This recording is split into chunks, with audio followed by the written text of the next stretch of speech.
یگوفر کلابی آهنگ قربان زردک و شعر اشور سفر حواله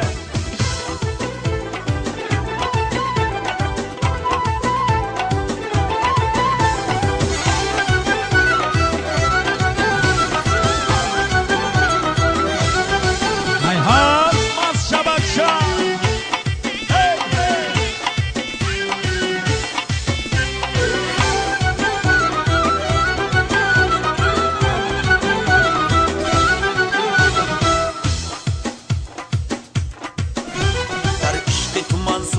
این را تو ندانستی وای دو غزلت گفتم این را تو ندانستی در عشق تو من سوختم این را تو ندانستی وای دو غزلت گفتم این را تو ندانستی از کوچه ما باره خندیده گذر کردی از کوچه ما باره خندیده گذر کردی ما می جرحت روفتم این را تو ندانستی ما می جرحت روفتم این را تو ندانستی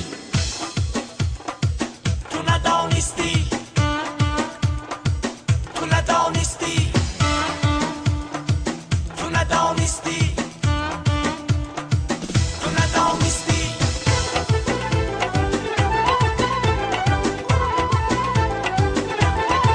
بله بله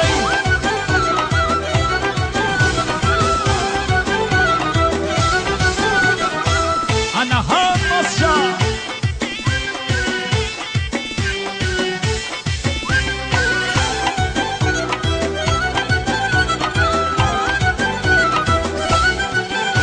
در عشق و وفا اول من خام بودم بسیار در عشق و وفا اول من خام بودم بسیار امروز ولی پخته این را تو ندانستی امروز ولی پخته این را تو ندانستی در عشق تو من سوختم این را تو ندانستی وای دو غزلت گفتم این را تو ندانستی